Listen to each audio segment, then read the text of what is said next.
പുരുഷന്മാരിൽ ഏകദേശം 50% ആൾക്കാരും ഫേസ് ചെയ്യുന്ന മർമ്മപ്രധാന കാര്യം പറയാനാണ് ഞാൻ വന്നിട്ടുള്ളത്. ഞാൻ ഡോക്ടർ ഫാസിൽ മുഹമ്മദ്, കൗൺസിലിംഗ് സൈക്കോളജിസ്റ്റാണ്, chief homeopathy consultant, Olive homeopathy clinic, Keesheri, Malappuram ജില്ല. പക്ഷെ 50% ആണുങ്ങൾ ഇത് സഫർ ചെയ്യുന്നുണ്ടെങ്കിലും 50% പേര് മാത്രമേ ഒരു പ്രോപ്പർ സൊല്യൂഷൻ ഇതിന് തേടാറുള്ളൂ, അല്ലെങ്കിൽ ട്രീറ്റ്മെൻറ്റിന് അവർ പോകാറുള്ളൂ. അത്രയും സീക്രട്ടായ ആൾക്കാർ കൊണ്ടെടുക്കുകയും ഒരുപാട് വിഷമിക്കുകയും ഡിപ്രഷൻ പോലത്തെ അവസ്ഥയിലേക്കൊക്കെ പോകുന്ന ഒരു കണ്ടീഷനാണിത്. ലൈംഗിക പ്രശ്നങ്ങൾ, മെയിൽ സെക്ഷൽ ഡിസ്ഫങ്ഷൻ എന്ന് പറയും. പലപ്പോഴും ഈ ലൈംഗികമായിട്ടുള്ള പ്രശ്നങ്ങൾ ഒരു ആണത്വത്തെ ബാധിക്കുന്ന ഒരു പ്രശ്നമായിട്ട് ആൾക്കാർ കാണല്. അയാളുടെ ആണത്വം അതിലാണ്. അപ്പം അത് പുറത്തറിഞ്ഞാൽ എന്തോ ഒരു വിഷമമുള്ള പോലെയാണ്. ഇതെല്ലാവരോടും പറയണം എന്നല്ല, ഇതൊരു പ്രോപ്പർ സൊല്യൂഷൻ ഉണ്ടോ എന്ന് അന്വേഷിക്കണമെന്ന് ഞാൻ പറഞ്ഞു വരുന്നുള്ളൂ. അപ്പോൾ അതുകൊണ്ട് തന്നെ സ്വന്തം പാർട്ട്ണറോട് പോലും ഇത് പറയൂല. പാർട്ട്ണറോട് ചോദിക്കുകയാണെങ്കിൽ തന്നെ എന്തെങ്കിലുമൊക്കെ പറഞ്ഞ് ഒഴിഞ്ഞു മാറും. പലരും ക്ലിനിക്കിലെത്ത ഭാര്യമാർ നിർബന്ധിച്ചിട്ട് നിങ്ങളൊന്ന് പോയി നോക്കൂ, സൊല്യൂഷൻ ഉണ്ടാവില്ല എന്നൊക്കെ ചോദിച്ച് പറഞ്ഞു വിടുന്നവരാണ്. അവർ ഗൂഗിളിൽ സെർച്ച് ചെയ്തൊക്കെയാണ് നമ്മുടെ അടുത്ത് ക്ലിനിക്കിലെത്തുക. ഞാൻ പറഞ്ഞു വരുന്നത് ഇതൊക്കെ പരിഹരിക്കപ്പെടാത്തൊരു പ്രശ്നമാണ്. അതല്ലെങ്കിൽ അയാൾ ചെറുപ്പകാലത്ത് ചെയ്ത ചില തെറ്റുകൾ എന്ന് തോന്നിക്കുന്ന കുറച്ച് കാര്യങ്ങൾ, മാസ്റ്റർബേഷൻ, സ്വയംഭോഗം ചെയ്യൽ, അത്തരം സംഗതി മൂലമാണ് ഞാൻ ഈ ഒരു അവസ്ഥയിലേക്ക് എത്തിയതെന്ന് ഇയാൾ സ്വയം ചിന്തിക്കുകയും ഇനി അതിൽ നിന്നൊരു പരിഹാരമില്ലാന്ന് ചിന്തിക്കുകയൊക്കെ ചെയ്യുന്നത് കൊണ്ടാണ് പലപ്പോഴും ഇവർ ട്രീറ്റ്മെൻറ്റ് പോകാൻ തന്നെ മടിക്കുന്നത്. ഓക്കെ, അപ്പം അങ്ങനെയൊന്നും കരുതേണ്ട കാര്യമില്ല. ഇത് അത്തരം സംഗതികളെയല്ല പരിഹരിക്കാവുന്നതേ ഉള്ളൂ. പുരുഷന്മാരുമായി ബന്ധപ്പെട്ട എല്ലാ ലൈംഗിക പ്രശ്നങ്ങളും നമുക്കൊന്ന് ഡിസ്കസ് ചെയ്യുന്നില്ല. ഏറ്റവും പ്രധാനപ്പെട്ട 2 കാര്യങ്ങൾ ഞാൻ ഇന്ന് പറയാൻ ആഗ്രഹിക്കുന്നുള്ളൂ. ഒന്ന്, ഇറക്ടൈൽ ഡിസ്ഫങ്ഷൻ. രണ്ടാമത്തെ, പ്രീമച്വർ എജാക്കുലേഷൻ, ബലക്കുറവും പെട്ടെന്ന് ശുക്ലം പോകുന്നൊരവസ്ഥ, ശീഘ്രസ്ഖലനമാണ് ഞാനിന്ന് പറയാൻ പോകുന്നത്. ഇറക്ടൈൽ ഡിസ്ഫങ്ഷൻ അല്ലെങ്കിൽ ബലക്കുറവ് എന്ന് പറയുമ്പോൾ സാധാരണ ഇതിലത് പറയാറ് എന്താണിതെന്ന് ചോദിച്ചു കഴിഞ്ഞാൽ, ഒരു പ്രോപ്പറായിട്ടുള്ള ലൈംഗിക ബന്ധത്തിന് ലൈംഗിക അവയം നല്ല സ്ട്രെങ്ത്തിൽ നിൽക്കാണ്ടിരിക്കുക എന്നുള്ളതാണ്. ഉദ്ധരിച്ച് നിൽക്കാണ്ടിരിക്കുന്നതിനാണെന്ന് പറയാം. ചില ആൾക്കാരിൽ അത് ഇൻ ദി ബിഗിനിങ്, ഇപ്പോൾ ലൈംഗിക ബന്ധം തുടങ്ങുമ്പോഴേ തന്നെ ഇത് ഉദ്ധരിച്ച് നിൽക്കില്ല. ചിലരിൽ ഇത് ആദ്യം ഉദ്ധരിക്കുകയും ഓർഗാസത്തിൽ എത്തുന്നതിന് മുമ്പ് തന്നെ ഈ ബലത്തിൽ നിൽക്കുന്ന ലൈംഗികാവയവം ചുരുങ്ങി പോവുകയും ചെയ്യും. ഈ 2 അവസ്ഥയാണ് ഇത് പൊതുവെ ഉണ്ടാവില്ലേ. 2 ടൈപ്പാണ് ഇതിലുള്ളത്. ഒന്ന് ലൈഫ് ലോങ് പി എന്ന് പറയും, രണ്ടാമത്തെ അക്വയർഡ് പി. ലൈഫ് ലോങ് എന്ന് പറഞ്ഞാൽ ആളുടെ ഫ്രം ദി ബിഗിനിങ്, ജീവിതകാലം മുഴുവൻ ആൾ അങ്ങനെ തന്നെയാണ്, ബലത്തിൽ ഒരു സമയത്ത് നിന്നിട്ടുണ്ടാവില്ല. അക്വയർഡ് ആകുമ്പോൾ ഒരു സമയത്ത് നല്ല രീതിയിൽ അത് വർക്കാവുകയും കുറച്ച് കാലങ്ങൾക്ക് അല്ലെങ്കിൽ കുറച്ച് വർഷങ്ങൾക്ക് ശേഷം ചില ഏജിലെത്തുമ്പോൾ, കല്യാണം കഴിഞ്ഞ് കുറച്ച് കാലത്തിന് ശേഷം ഈ അവസ്ഥയിലേക്ക് എത്തുകയും ചെയ്യും. ഭർത്താക്കന്മാരിൽ ശരിക്കും ഇതൊരു ഡിപ്രഷൻ അവസ്ഥ ഉണ്ടാക്കും ഈ ഒരു ബലക്കുറവ്. ഞാൻ നേരത്തെ പറഞ്ഞ പോലെ ആണത്വമാണല്ലോ, ഇതാണ് ആണത്വം എന്ന് തെറ്റിദ്ധരിക്കുകയും ഇത് നന്നായിട്ട് പെർഫോം ചെയ്യാൻ പറ്റാഞ്ഞാൽ ഞാനൊരു ആണല്ല, ഇത് നമ്മൾ പെർഫോമൻസ് ആങ്സൈറ്റി എന്ന് പറയും. ഇത് ഇവഞ്ച്വലി ഡിപ്രഷനിലേക്ക് എത്തും. റിക്കറൻറ്റ് ഡിപ്രസീവ് ഡിസോർഡറിലേക്ക് വരെ ഇതൊക്കെ പോകും. ആൾക്കാരോട് സംസാരിക്കാത്ത അവസ്ഥ, മിണ്ടാനുള്ളൊരു വിഷമം, ഒരു അപകർഷതാബോധം, ഒരു കോൺഫിഡൻ്റ് ആയിട്ട് ഒരു കാര്യം, ഇതിൽ നിന്നല്ല ഒരു കാര്യവും ചെയ്യാൻ പറ്റാത്ത അവസ്ഥയിലേക്ക് എത്താറുണ്ട്. ചില ആൾക്കാരിൽ പെട്ടെന്നൊരു ദിവസം ഇതിങ്ങനെ സംഭവിക്കും. ഇപ്പം ഇറക്ഷൻ ബലക്കുറവ് വരികയും എന്തോ സംഭവിച്ച പോലെ അതിഭീകരമായ ടെൻഷൻ അവസ്ഥ നമ്മൾ ക്ലിനിക്കിൽ വരിക. ഫസ്റ്റ് ഡോക്ടർ ആകെ ഇനി ഒന്നുമില്ല, ഇനി എനിക്കൊന്നും ചെയ്യാനില്ല, വൈഫ് വളരെ ചെറുപ്പമാണ്, ഞാൻ എന്താണ് ചെയ്യുക, ഒരു ഭയങ്കര വെപ്രാളത്തിൽ അവർ സംസാരിക്കുക, എന്തോ നഷ്ടപ്പെട്ട പോലെ. അപ്പം ഞാൻ വളരെ കാമായിട്ട് കാര്യങ്ങൾ പറഞ്ഞ് മനസ്സിലാക്കും. ഒരു വിത്തിൻ 1 വീക്ക് അത് പ്രോപ്പറായിട്ടുള്ള അവസ്ഥയിൽ എത്തിയിട്ടുണ്ടാവും. പക്ഷേ ആ ഒരു 1 വീക്ക് ഇവർ അനുഭവിച്ച് തീർക്കുന്ന ടെൻഷൻസ് ചില്ലറൊന്നും ആവില്ല. പല കാരണങ്ങളൊക്കെ ഉണ്ട് ഇങ്ങനെ സംഭവിക്കാൻ. പലപ്പോഴും കല്യാണം കഴിഞ്ഞ ആദ്യ കുറച്ച് നാളുകളിലൊക്കെ അത് വളരെ വിഷമമായിട്ട് വരലുണ്ട്. 90% ആൾക്കാരിലും ഇതിൻ്റെ പ്രധാനപ്പെട്ട കാരണം സൈക്കോളജിക്കൽ ഇഷ്യൂസാണ്, മനസ്സുമായി ബന്ധപ്പെട്ട കാര്യത്തിലാണ്. ഫിസിക്കലായിട്ടുള്ള അല്ലെങ്കിൽ ഹോർമോൺ പരമായിട്ടുള്ള കാര്യങ്ങൾ വളരെ റയർ ആൾക്കാരിൽ ഉണ്ടാവില്ലുള്ളൂ. കല്യാണം കഴിഞ്ഞുകൊണ്ട് ആങ്സൈറ്റി ഉണ്ടാവും. വൈഫ് വീട്ടിലെത്താണ്, ആദ്യമായിട്ട് അത്തരം ഒരു സ്ത്രീയുമായിട്ട് ആ രീതിയിൽ നമ്മൾ ഇടപെടുന്നത്. സ്വാഭാവികമായിട്ടും നമ്മൾ എക്സൈറ്റ്മെൻറ്റ് ഉണ്ടാവും, അതിൻ്റെ കൂടെ ഒരു ഉത്കണ്ഠ ഉണ്ടാവും, എന്താവും, എനിക്ക് നന്നായിട്ട് പെർഫോം ചെയ്യാൻ പറ്റില്ലേ. അത് ഇവഞ്ച്വലി പെർഫോമൻസ് ആങ്സൈറ്റിയിലേക്ക് നീങ്ങും. എനിക്ക് നന്നായിട്ട് പെർഫോം ചെയ്യാൻ പറ്റില്ലേ, എന്തായിപ്പോവും. സ്വാഭാവികമായിട്ടും ആ ഒരു ടെൻഷനും ഈ ആങ്സൈറ്റിയും ഇറക്ടൈൽ ഡിസ്ഫങ്ഷനിലേക്ക് നയിക്കും. അതുപോലെ പാർട്ണറും ആ രീതിയിലാണ്. അപ്പോൾ ഭാര്യയാണെങ്കിലും ആ ഒരു ടെൻഷനിലാണ് അവിടെ വരുന്നത്. അപ്പോൾ ഭാര്യയുടെ അത്ര സുഖകരമില്ലാത്ത മുഖം കാണുമ്പോഴും, എന്ന് വെച്ചാൽ ടെൻഷനായിട്ടുള്ള ഫേസ് കാണുമ്പോഴും, ആ രീതിയിലൊക്കെ സംസാരമൊക്കെ കാണുമ്പോഴൊക്കെ വീണ്ടും ടെൻഷൻസ് കൂടും. സ്വാഭാവികമായിട്ടും അത് ബലക്കുറവിലേക്ക് നയിക്കും. ആ ബലക്കുറവ് ഫസ്റ്റ് നൈറ്റിൽ അല്ലെങ്കിൽ ആദ്യ കുറച്ച് കാലത്ത് സംഭവിക്കുന്ന ബലക്കുറവ് വീണ്ടും ഇവരിൽ ടെൻഷൻസ് ഉണ്ടാക്കും. ഇനി എന്ത് ചെയ്യണം? കുറേ കഴിയുമ്പോൾ ഭാര്യയും ചോദിക്കാൻ തുടങ്ങും എന്ത് പറ്റി. യഥാർത്ഥത്തിൽ സ്ത്രീകളിലൊരു കണ്ടീഷൻ ഉണ്ട്, വജീനിസംസ് എന്ന് പറയും. ഞാൻ മറ്റൊരു വീഡിയോയിൽ ചെയ്തിട്ടുണ്ട്. അവരുടെ യോനിഭാഗത്ത് കട്ടിയായിട്ട് അല്ലെങ്കിൽ മസിൽസ് സങ്കോചിച്ച് നിൽക്കുന്നൊരവസ്ഥ, അത് സ്ത്രീകളിൽ ഉണ്ടാകുന്ന ഇതേപോലത്തെ ഒരു അവസ്ഥയാണ്. മാനസികമായിട്ട് വിഷമം ഉണ്ടാകുമ്പോഴോ അല്ലെങ്കിൽ എന്താ പറയുക ടെൻഷൻസ് ഉണ്ടാകുമ്പോഴൊക്കെ ഉണ്ടാകുന്നൊരവസ്ഥയാണ്. അത് കാരണമാണ് പലപ്പോഴും ലിംഗം ഉള്ളിലേക്ക് ഇൻസേർട്ട് ചെയ്യാൻ പറ്റാതെ വരുന്നത്, ഒരു പ്രോപ്പർലി ലൈംഗികത്തിലേക്ക് വിഷമം ഉണ്ടാക്കുന്നത്. പക്ഷെ അതും ഈ ആണിലേക്ക് ചാർത്തപ്പെടും. ഇയാളിത് ട്രൈ ചെയ്യുകയും കുറച്ച് കഴിയുമ്പോൾ ബലക്കുറവ് വരികയും ചെയ്യുമ്പം സ്വാഭാവികമായിട്ട് അത് ഇറക്ടൈൽ ഡിസ്ഫങ്ഷൻ ആണെന്നും സ്ത്രീക്ക് അതൊരു കുഴപ്പമില്ലെന്ന രീതിയിലേക്ക് വരും. അങ്ങനെ ഒന്ന് ഡിവോഴ്സ് ആയ ആൾക്കാർ വരെ ക്ലിനിക്കിലേക്കൊക്കെ വരലുണ്ട്. അതല്ല സംഗതി. ഇപ്പോൾ ഈ ആ ആങ്സൈറ്റിയോ അല്ലെങ്കിൽ സ്ത്രീകളിൽ ഉണ്ടാകുന്ന വജീനിസമസോ ആ സംഗതിക്ക് ഡീൽ ചെയ്ത് പ്രോപ്പറായിട്ട് മുമ്പോട്ട് പോകുകയാണെങ്കിൽ വളരെ നല്ല രീതിയിൽ അവർക്ക് ജീവിതം മുമ്പോട്ട് കൊണ്ടുപോകാൻ പറ്റുമായിരുന്നു എന്നാണ് ഞാൻ പറയുന്നത്.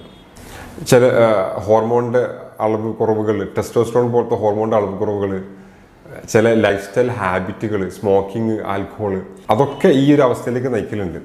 അതിനേക്കാളൊക്കെ മർമ്മപ്രധാനം ഞാൻ നേരത്തെ പറഞ്ഞ ആങ്സൈറ്റിയോ അല്ലെങ്കിൽ എക്സൈറ്റ്മെൻറ്റോ മായി ബന്ധപ്പെട്ട സംഗതികളാണ്. മറ്റു പല സൈക്കോളജിക്കൽ ഇഷ്യൂസും ഇതിലേക്ക് നയിക്കാറുണ്ട്. സൈക്കാട്രിക് ഡ്രഗ്സ് എടുക്കുന്നവരിൽ, ചില മാനസികപരമായിട്ടുള്ള മരുന്ന് കഴിക്കുന്നവരിലും ഈ ഒരു വിഷമങ്ങൾ ഉണ്ടാവലുണ്ട്. ചില ചെറിയ ചെറിയ രീതിയിലുള്ള ലൈഫ് സ്റ്റൈൽ മോഡിഫിക്കേഷൻസ് ഒക്കെ നല്ല മാറ്റങ്ങൾ ഇതിലുണ്ടാക്കും. പ്രോപ്പറായിട്ടൊരു എക്സസൈസ് ചെയ്യാം. ഞാൻ ആദ്യം പറഞ്ഞു, കല്യാണം കഴിഞ്ഞ് ഉടനെ വരുന്ന ഇത്തരം പ്രശ്നങ്ങളെ നിങ്ങൾ തീർച്ചയായിട്ടും ഒരു കൗൺസിലിങ്ങിന് വിധേയനാവുകയും അല്ലെങ്കിൽ ഒരു സെക്സ് തെറാപ്പിസ്റ്റിനെ കണ്ടത് പ്രോപ്പറായിട്ടുള്ള ട്രീറ്റ്മെൻറ്റ് എടുക്കണം. അത് കഴിഞ്ഞ് കുറച്ച് ഏജ്ഡ് ആയിട്ടുള്ള ആളാണെങ്കിൽ അവർക്കൊക്കെ ഈ ഒരു കൺസൾട്ടേഷൻ്റെ കൂടെ ഡോക്ടറെ കാണിക്കുന്നതിന് കൂടെ നിങ്ങൾ ചെയ്യേണ്ട കാര്യമാണ്, മരുന്നിനപ്പുറം നിങ്ങൾ ചെയ്യേണ്ട കാര്യങ്ങളാണ്. റെഗുലറായിട്ട് എക്സസൈസ് ചെയ്യണം. ബ്ലഡ് അങ്ങോട്ട് റഷ് ചെയ്യുമ്പോഴാണ് നമ്മുടെ ലിംഗം ഉദ്ധരിച്ച് നിൽക്കുന്നത്. അത് സ്പോഞ്ച് പോലത്തെ ഒരു അവയവമാണ്. അതിലേക്ക് അറകളിലേക്ക് ബ്ലഡ് എത്തുമ്പോഴാണ് ഇത് പ്രോപ്പറായിട്ട് ഉദ്ധരിച്ച് നിൽക്കുക. അപ്പം ആ ഒരു സർക്കുലേഷൻ ഇൻക്രീസ് ചെയ്യാനായിട്ട് റെഗുലർലി എക്സസൈസ് ചെയ്യണം. റെഗുലർലി എക്സസൈസ് ചെയ്യാന്ന് പറയുമ്പം ആഴ്ചയിൽ 5 ദിവസമെങ്കിലും 45 മിനിറ്റ് നന്നായിട്ട് വിയർക്കുന്ന രീതിയിൽ എക്സസൈസ് ചെയ്യുന്നതാണ് നല്ലത്. 3 ലിറ്ററെങ്കിലും അല്ലെങ്കിൽ 8 മുതൽ 12 ഗ്ലാസ് വരെയെങ്കിലും വെള്ളം കുടിക്കാൻ ശീലമാക്കുക. റുമ്മമ്പഴം, അവഗാഡോ, ചില നട്ട്സുകൾ, ഓയിസ്റ്റർ പോലുള്ള ഫിഷ് സംഗതികളൊക്കെ ഫുഡിൽ ഉൾപ്പെടുത്തിയാൽ വളരെ നന്നാവും. സ്മോക്ക് ചെയ്യുന്ന ആളാണെങ്കിൽ സ്മോക്ക് ക്വിറ്റ് ചെയ്യുക. സ്മോക്കിങ് പതിയെ നിർത്തുക എന്നൊരു പ്രോസസ്സ് സ്മോക്കിങ്ങിലില്ല എന്നാണ് പറയാം. സ്മോക്കിംഗ് ക്വിറ്റ് ഒറ്റയടിക്ക് നിർത്തണം, അപ്പോഴേ അത് നിൽക്കുള്ളൂ. അപ്പോൾ സ്മോക്കിങ്ങും ഇതിന് വിഷമായിട്ട് വരാറുണ്ട്. ആൽക്കഹോൾ അമിതമായിട്ട് കഴിക്കുന്നവരിലും അത് പ്രശ്നങ്ങളുണ്ടാക്കും. കാരണം ഈ ആൽക്കഹോൾ അമിതമായിട്ട് ചെന്ന് കഴിഞ്ഞാൽ ഈ ടെസ്റ്റോസ്റ്ററോണിൻ്റെ അളവ് അത് കുറയ്ക്കും, ഈസ്ട്രോജൻ്റെ അളവ് ഇത് കൂട്ടുകയും ചെയ്യും. അപ്പോൾ സ്വാഭാവികമായിട്ടും ഈ വിഷമങ്ങൾ അത് ഉണ്ടാക്കും. ഈ ഇറക്ടൈൽ ഡിസ്ഫങ്ഷനിലെ ആൾക്കാർ പലപ്പോഴും ലൈംഗികതയോട് തന്നെ ഒരു താല്പര്യക്കുറവ് കാണിക്കും. കാരണം അയാൾക്ക് നന്നായിട്ട് പെർഫോം ചെയ്യാൻ പറ്റില്ല എന്നുള്ള ഒരു ബാക്ക്ഗ്രൗണ്ട് തോട്ട് അയാൾ അതിലേക്ക് പോകുന്നതിന് തടയും. അങ്ങനെ വരുമ്പോഴൊരു വിഷമം എന്താ വെച്ചാൽ സ്വാഭാവികമായിട്ട് ലൈംഗികത നടക്കാണ്ടിരിക്കുകയും ഭാര്യയിലും ഈ പ്രശ്നങ്ങൾ ഉണ്ടാക്കും. ഭാര്യയ്ക്കും കുറച്ച് കഴിഞ്ഞാൽ ലൈംഗിക വിരക്തി വരും. കാരണം അത്തരം ഒരു സംഗതി ഇയാളുടെ നിന്ന് കിട്ടുന്നില്ല. അതുകൊണ്ട് തന്നെ ഭാര്യയിലും ലൈംഗിക വിരക്തി ഉണ്ടാവും. ഒരു കല്യാണം കഴിഞ്ഞ ഒരു കപ്പിളിന് നല്ല രസകരമായി ലഭിക്കേണ്ട ഒരു സംഗതി മിസ്സാകുമ്പോൾ അതെല്ലാത്തിനും ബാധിക്കും. നല്ലൊരു ലൈംഗികത വളരെ സന്തോഷകരമായ ഒരു ദാമ്പത്യ ബന്ധത്തിലേക്ക് നയിക്കുമെന്ന് പറയാം. നമ്മൾ ചുമ്മാ ഹഗ് ചെയ്താൽ തന്നെ ഓക്സിറ്റോസിൻ എന്ന ഹോർമോൺ റിലീസാകും രണ്ടുപേരിലും. അത് ബന്ധങ്ങളെ ദൃഢാക്കും. അത് ഭാര്യനാവുന്നില്ല. ഇപ്പോൾ നമ്മൾ മക്കളെ ഹഗ് ചെയ്താലും മകൻ അമ്മമാരെ ഹഗ് ചെയ്താലും ഒക്കെ ഈ സാധനം ഉണ്ടാവും. ഓക്സിറ്റോസിൻ റിലീസാവും. അത് ഈ ബന്ധങ്ങളെ ദൃഢാക്കും. അപ്പം ലൈംഗിക ബന്ധം കുറയുക വഴി ഈ റിലേഷൻഷിപ്പിൽ തന്നെ പ്രശ്നങ്ങളുണ്ടാവും. അതായത് പഴയ പോലത്തെ ഒരു ഇൻറ്റിമസിയോ ഒരു സ്നേഹമൊന്നും വൈഫ് കാണിച്ചോളുന്നില്ല. അത് വൈഫിന് കിട്ടുന്നില്ല എന്നതുകൊണ്ടല്ല, വൈഫിൻ്റെയും ശാരീരികമായിട്ട് ചില മാറ്റങ്ങൾ ഉണ്ടാവും എന്നർത്ഥം. ഇറക്ടൈൽ ഡിസ്ഫങ്ഷന് മറ്റൊരു പ്രധാനപ്പെട്ട കോസാണ് ഈ റിലേഷൻഷിപ്പിലെ പ്രശ്നങ്ങൾ. ഭാര്യയും ഭർത്താവും തമ്മിലുള്ള അടി, ചുമ്മാ തർക്കിക്കൽ. മൈൻഡ് വളരെ ഇമ്പോർട്ടൻ്റ് ആണ്. നല്ല പീസ്ഫുൾ ആയിട്ടുള്ള മൈൻഡ് വളരെ ഇമ്പോർട്ടൻ്റ് ആണ് ലൈംഗികതയ്ക്ക്. ഓട്ടോണോമസ് നെർവുകളാണ് ഇതിനെ കൺട്രോൾ ചെയ്യുന്നത്. നമുക്ക് നമ്മളെ കൈയും കാലം ഹാൻഡിൽ ചെയ്യുന്ന പോലെ ലൈംഗിക അവയവത്തെ നമുക്ക് ഹാൻഡിൽ ചെയ്യാൻ കഴിയില്ല. അപ്പോൾ അതുകൊണ്ട് വളരെ പീസ്ഫുൾ ആയി പ്രസൻ്റ് ആയിട്ടുള്ള മൈൻഡ് സിറ്റുവേഷനിൽ നമ്മൾ എത്തണം. നമുക്ക് നമ്മളെ പാർട്ട്ണറോട് ഇഷ്ടമില്ലായി വരികയോ എന്തെങ്കിലും കുശുമ്പൊക്കെ പറഞ്ഞ് നമ്മൾ തെറ്റി നിൽക്കുകയൊക്കെ ചെയ്ത് കഴിഞ്ഞാൽ ഈ സാധനം വർക്കൗട്ട് ആവില്ല. അപ്പം നിങ്ങളുടെ ഇടയിലെ പ്രശ്നങ്ങൾ നിങ്ങൾ സംസാരിച്ച് തീർക്കണം. രണ്ടാമത്തെ ഒരു കാര്യം, നല്ല കമ്മ്യൂണിക്കേഷൻ നിങ്ങൾ തമ്മിൽ വേണം. ഞാൻ എപ്പോഴും പറയുന്നതാണ് അവരോട്. ആവശ്യത്തിന് മാത്രം ഭർത്താവ് ഫോൺ വിളിക്കുന്നു. ഭർത്താവ് എല്ലാം കഴിഞ്ഞ് വീട്ടിലെത്തുമ്പോൾ എന്തെങ്കിലുമൊക്കെ ഉള്ള കാര്യങ്ങൾ ഭാര്യ പറയുമ്പം അത് നമ്മൾ സപ്പോർട്ടീവായിട്ട് കേട്ടുകൊടുക്കൂല. ഞങ്ങൾക്ക് വേറൊന്നും പറയാനില്ലേ, ഈ കുശുമ്പനെ പറയാനുള്ളൂ. അവർക്ക് അത്രയും സില്ലി കാര്യങ്ങളൊക്കെ പറയാനുണ്ടാവുള്ളൂ. നമുക്കത് കേട്ടുകൊടുക്കാമല്ലോ. സാധാരണ ഒരു സൈക്കോളജിക്കൽ കാര്യമായിട്ട് പറയാറുണ്ട്, ഒരു സ്ത്രീ 10,000 വാക്കുകളാണ് ആവറേജ് ഒരു ദിവസം സംസാരിക്കേണ്ടത്, അല്ലെങ്കിൽ അങ്ങനെ സംസാരിക്കും. പുരുഷൻ പക്ഷെ 5,000 സംസാരിക്കുള്ളൂ എന്ന് പറയലുണ്ട്. അപ്പം ആണുങ്ങളുടെ കേസിൽ അവരുടെ വർക്കൊക്കെ കഴിഞ്ഞ് ഈ 5,000 എന്നത് 7,000 ഒക്കെ കഴിഞ്ഞിട്ട് അവർ വീട്ടിലെത്തുക. അപ്പോഴേക്കും ഭാര്യയുടെ സംസാരം തുടങ്ങുക. ഭാര്യയുടെ ഈ 10,000-ൽ 1,000 ചിലവായിട്ടുണ്ടാവുള്ളൂ, ബാക്കി 9,000 ബാക്കിയാണ്. അപ്പോൾ ഇവർ സംസാരിക്കാൻ തുടങ്ങും. സ്വാഭാവികമായിട്ട് നമ്മൾ മൈനസിലാണ് ഓടുന്നത്. അപ്പോൾ ഇത് എന്തിലേക്ക് നയിക്കും? കേൾക്കാനുള്ളൊരു ഇൻട്രസ്റ്റ് കുറയ്ക്കും. ഇത് പൊതുവെ ആണുങ്ങളിൽ കേൾക്കാനുള്ള ഇൻട്രസ്റ്റ് കുറയ്ക്കും. അപ്പോൾ അവർ അത് റിജക്റ്റ് ചെയ്യാൻ നോക്കും. അങ്ങനെ വരുമ്പോൾ ഇവരുടെ ഇടയിലെ കമ്മ്യൂണിക്കേഷൻസ് കുറയും. സ്വാഭാവികമായിട്ട് അത് റിലേഷൻഷിപ്പ് പ്രശ്നങ്ങൾ ഉണ്ടാക്കും. ചെറിയ കാര്യത്തിന് ദേഷ്യം പിടിക്കുന്നൊരവസ്ഥയിലേക്ക് വരും. ഭർത്താവ് ആഗ്രഹിക്കുന്ന കാര്യങ്ങൾ ഭാര്യ ചെയ്യാണ്ട് വരും. അതിലൊന്നും ഇൻറ്റിമസി ഉണ്ടാവില്ല എന്നർത്ഥം. അപ്പോൾ നിങ്ങൾ തമ്മിലുള്ള റിലേഷൻഷിപ്പ് ദൃഢമാക്കുന്ന എല്ലാ കാര്യങ്ങളും നിങ്ങളുടെ അടുത്ത് ഉണ്ടാവാൻ വേണം. അപ്പോഴാണ് ഇതൊക്കെ പ്രോപ്പറായിട്ട് വർക്കൗട്ട് ആവുള്ളൂ. ചില പഠനങ്ങളൊക്കെ പറയുന്നത്, ഇപ്പോൾ ഭർത്താവിന് ഇറക്ടൈൽ ഡിസ്ഫങ്ഷൻ ഉണ്ടെങ്കിൽ, ഇപ്പോൾ പ്രോപ്പറായിട്ട് ഉദ്ധരിച്ച് നിൽക്കാത്തൊരവസ്ഥ ഉണ്ടെങ്കിൽ അത് സ്ത്രീകളുടെ ലൈംഗിക താല്പര്യം കുറയ്ക്കുമെന്ന് ഞാൻ പറഞ്ഞല്ലോ നേരത്തെ. അങ്ങനെ കുറവുണ്ടായി കഴിഞ്ഞാൽ പിന്നീട് ലൈംഗികത്തിൽ ഏർപ്പെടുമ്പോൾ സ്ത്രീകൾക്ക് അത് പെയിൻഫുൾ അവസ്ഥയുണ്ടാവും. ഡിസ്പെറൂനിയ എന്ന അവസ്ഥയിലേക്ക് എത്തും.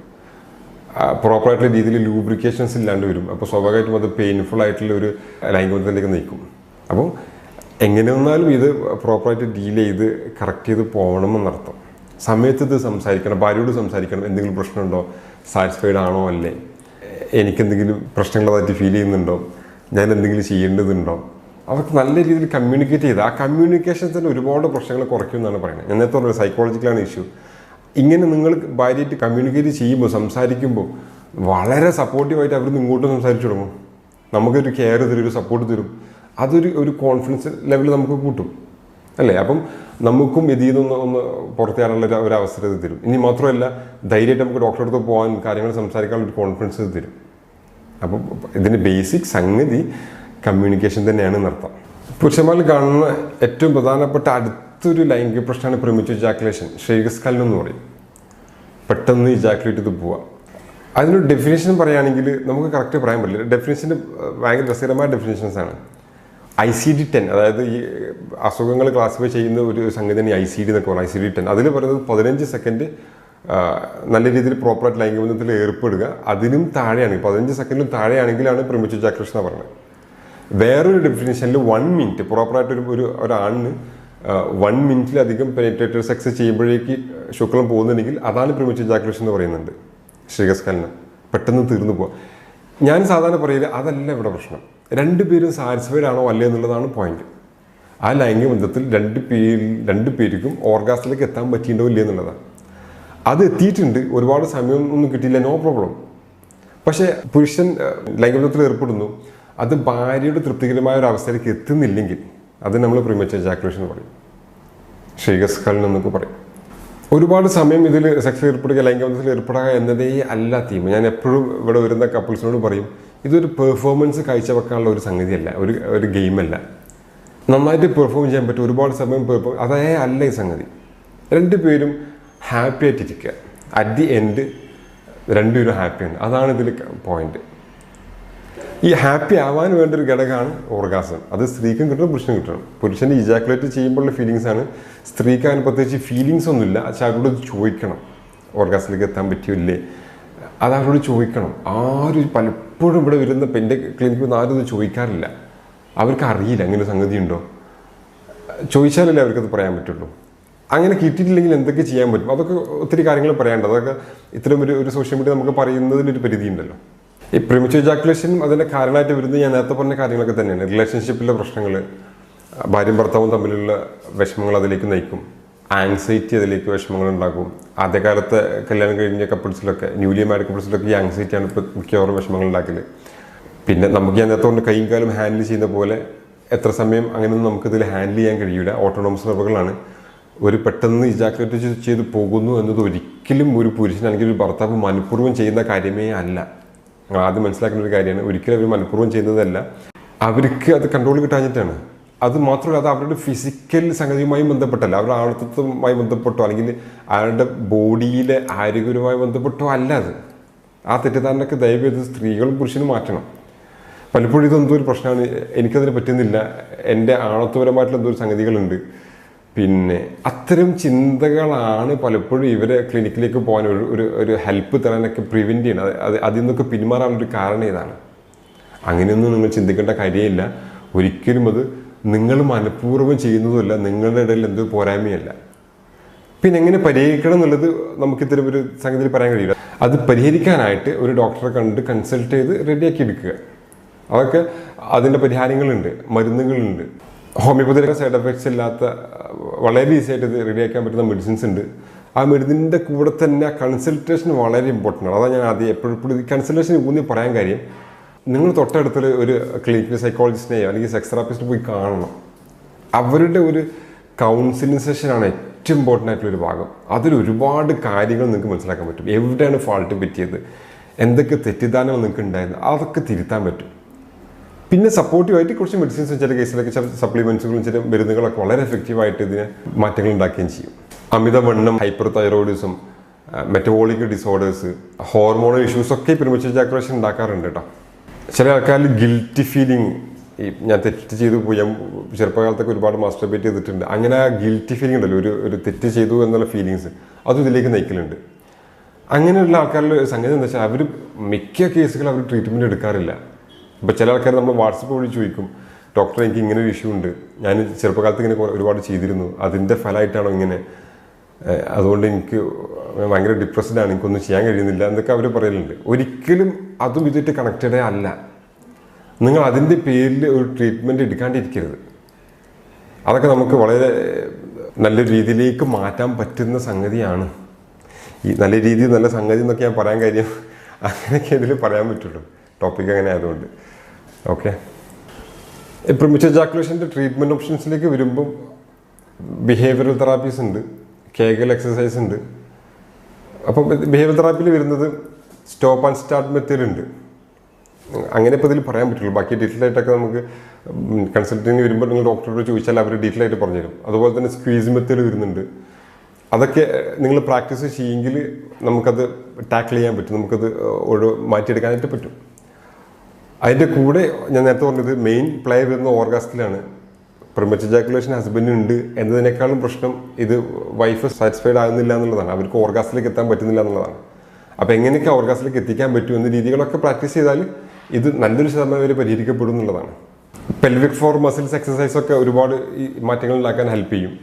കീഗൽ എക്സസൈസ് എന്ന് പറഞ്ഞാൽ നമ്മൾ മൂത്രം ഒഴിക്കുമ്പോൾ പിടിക്കുന്ന ഒരു മസിൽ, മൂത്രം ഒഴിക്കുമ്പോൾ നമ്മൾ പിടിക്കൂലേ, മൂത്രം ഹോൾഡ് ചെയ്യൂലേ, അപ്പോൾ കുറച്ച് മസിൽസ് അവിടെ വർക്ക് ചെയ്യുന്നുണ്ട്. ആ മസിൽസ് ടൈറ്റായി തന്നെ ഒരു 3-4 സെക്കൻഡ് ഹോൾഡ് ചെയ്യുക എന്ന് റിലീസ് ചെയ്യുക. അതിന് 10-20 തവണ 2 നേരത്തായിട്ട് നിങ്ങൾ ചെയ്യുമെങ്കിൽ ആ പെൽവിക് ഫ്ലോർ കുറച്ചുകൂടി സ്ട്രെങ്തൻ വെക്കും. അതും ഈ ഒരു അവസ്ഥ മാറ്റിയെടുക്കാൻ ഹെൽപ്പ് ചെയ്യും. അത് ഇറക്ടൈൽ ഡിസ്ഫങ്ഷനിലും നല്ലതാണ്, പ്രീമച്വർ ഇജാക്കുലേഷനും ചെയ്യുന്നത് നല്ലതാണ്. ഇറക്ടൈൽ ഡിസ്ഫങ്ഷൻ പിന്നെ ബലക്കുറവിൽ പറഞ്ഞ പോലെ തന്നെ എക്സസൈസ് വളരെ ഇമ്പോർട്ടൻ്റ് ആണ്. ഞാൻ നേരത്തെ പറഞ്ഞ ഫുഡുകളും ഇതിലും ഇമ്പോർട്ടൻ്റ് ആണ്. ഓക്കെ, പിന്നെ വളരെ കാമായിട്ടിരിക്കുക, റിലാക്സ്ഡ് ആയിട്ടിരിക്കുക, റിലാക്സേഷൻ ടെക്നിക്കുകൾ പ്രാക്ടീസ് ചെയ്യാം, യോഗ പ്രാക്ടീസ് ചെയ്യാം. അതിനൊക്കെ കൂടെ ഇതുമായി ബന്ധപ്പെട്ട് കൺസൾട്ടൻറ്റിനെ കാണുക, മെഡിസിൻസും കഴിക്കാം. മെഡിസിൻസ് സപ്പോർട്ടീവായിട്ടൊക്കെ ചെയ്ത് കഴിഞ്ഞാൽ ഇത് നല്ല എഫക്റ്റ് ഉണ്ടാക്കും. ലൈംഗികമായിട്ടുള്ള ഏത് പ്രശ്നത്തിലും ബേസിക്കായിട്ട് നിങ്ങൾ പാലിക്കേണ്ട ഒരു കാര്യം എന്താ വെച്ചാൽ പരസ്പരം കുറ്റപ്പെടുത്താണ്ടിരിക്കുക എന്നുള്ളതാണ്. ചില കേസിലൊക്കെ നമുക്ക് സങ്കടം, ക്ലിനിക്കിൽ വരുമ്പം ഭാര്യ പറയും, ഇയാളെ കൊണ്ട് പറ്റില്ല ഡോക്ടറെ, ഇയാളെ കൊണ്ട് അതിനാവൂല. അങ്ങനെയൊക്കെ കേൾക്കുമ്പം ആ ഹസ്ബൻഡിനാണ് ഫീലിംഗ് നമുക്ക് മനസ്സിലാവും. ചില ഭർത്താക്കന്മാർ ഇവിടെ ഇരുന്ന് കരഞ്ഞിട്ടൊക്കെ ഉണ്ട് ഇത് കേൾക്കുമ്പോൾ. ചിലതൊക്കെ നമുക്ക് പറഞ്ഞ് മനസ്സിലാക്കി കൊടുക്കാൻ പറ്റും, അതിനൊരു പരിധിയുണ്ട്. അപ്പം ഒരിക്കലും പരസ്പരം കുറ്റപ്പെടുത്താണ്ടിരിക്കുക. കുറ്റപ്പെടുത്തി കഴിഞ്ഞാൽ എല്ലാ അവസ്ഥയിലും അവരുടെ കോൺഫിഡൻസ് ഡൗൺ ആവില്ലേ. സ്വാഭാവികമായിട്ടും ഈ കോൺഫിഡൻസ് ലെവലും മെൻ്റൽ സ്ട്രെങ്ത്തുമാണ് ഇതിൽ മെയിൻ പാർട്ട്. അപ്പോൾ അത് പോയി കഴിഞ്ഞാൽ പിന്നെ റിക്കവർ ചെയ്യാൻ പണിയാണ്. മാത്രമല്ല അത്തരം കുറ്റപ്പെടുത്തലുകൾ മൊത്തത്തിൽ സെക്ഷൽ ഫങ്ഷൻസ് തന്നെ കുറയ്ക്കും, താല്പര്യം കുറയ്ക്കും. ഇറോസൽ എന്നൊരു സ്റ്റേജ് ഉണ്ട്, ഇപ്പോൾ താല്പര്യം ജനിപ്പിക്കുന്ന ആ ഒരു സ്റ്റേജിൽ ഡിസയറൊക്കെ ഉണ്ട്. ആ ഡിസയറിൻ്റെ തന്നെ ഭാഗത്തേക്ക് അവരെത്തൂല. ഒരിക്കലും കുറ്റപ്പെടരുത്, സപ്പോർട്ടീവായിട്ട് നിൽക്കുക, കൺസൾട്ടേഷൻ എടുക്കുക, പരിഹാരമുണ്ട്. പുരുഷന്മാരിൽ തന്നെ ലൈംഗികമായിട്ടുള്ള പ്രശ്നങ്ങൾ വേറെയും ഒത്തിരി കേസസ് വരുന്നുണ്ട്. പിന്നെ ഡിലേഡ് ഓർഗാസ്മിക് ഡിസ്ഫങ്ഷൻ എന്ന് പറയും, ഓർഗാസിലേക്ക് എത്താത്ത അവസ്ഥ, എത്രയായാലും ശുക്ലം പോകാത്ത അവസ്ഥകൾ വരുന്നുണ്ട്. അതൊക്കെ വളരെ റെയറാണ്. ക്ലിനിക്കിൽ പലപ്പോഴും വന്നിട്ടുണ്ട്. അതൊക്കെ നമുക്ക് അതിൻ്റെ കാരണങ്ങളെ കണ്ടെത്തി മാനേജ് ചെയ്യാൻ പറ്റുന്നതേ ഉള്ളൂ. അതുപോലെ തന്നെ ഹോർമോൺ പ്രശ്നങ്ങൾ വരുന്നുണ്ട്, ജനറ്റിക് ആയിട്ടുള്ള ചില അസുഖങ്ങൾ, ജനിതകരമായിട്ടുള്ള ചില അസുഖങ്ങൾ ഈ വിഷമങ്ങൾ ഉണ്ടാക്കാം. അപ്പോൾ പലപ്പോഴും ക്ലിനിക്കിൽ വരുന്ന ആൾക്കാർ നമ്മൾ ക്വസ്റ്റ്യൻ ചെയ്ത് അവരുടെ കേസസ് എടുക്കുമ്പോൾ ഈ സെക്ഷൽ ഓറിയൻറ്റേഷനിൽ വരുന്ന കുറേ പ്രശ്നങ്ങളുണ്ട്. ഒരു ആണിനോടാണ് താല്പര്യം, ഹോമോസെക്ഷൽ ആയിട്ടുള്ള ആൾക്കാർ, ഹെറ്ററോസെക്ഷൽ ആയിട്ടുള്ള ആൾക്കാർ, അതൊക്കെ ശരിക്കും നിങ്ങൾ തിരിച്ചറിഞ്ഞു കഴിഞ്ഞാൽ, ഇപ്പോൾ ഒരു എക്സാമ്പിൾ പറഞ്ഞാൽ, ഇപ്പോൾ ഹോമോസെക്ഷൽ ആയിട്ടുള്ള ഒരാളാണ്, അയാളുടെ സെക്ഷൽ ഓറിയൻറ്റേഷൻ ഹോമോസെക്ഷാലിറ്റി എന്ന് അറിഞ്ഞു കഴിഞ്ഞാൽ ഒരു കല്യാണത്തിന് മുതിരാതിരിക്കുന്നതാണ് നല്ലത്. ഞാൻ പറഞ്ഞു കല്യാണം ശരിക്കും അതിൻ്റെ കോർ എലമെൻ്റ് ലൈംഗികതയാണ്. അപ്പം നിങ്ങൾക്ക് ഭർത്താവിന് ആണുങ്ങളോടാണ് താല്പര്യമെങ്കിൽ, വൈഫിനോട് താല്പര്യം തോന്നില്ലെങ്കിൽ, ഒരു പെണ്ണിനോട് തോന്നില്ലെങ്കിൽ അതവിടെ വർക്കൗട്ട് ആവില്ല. അങ്ങനെ നിങ്ങൾ നേരത്തെ തിരിച്ചറിയുകയാണെങ്കിൽ ഒരു വിവാഹത്തിന് മുതിരാതിരിക്കുന്നതാണ് നല്ലത്. അതൊക്കെ തന്നെ പറയാൻ പറ്റുമെന്ന് പറഞ്ഞൂടാ.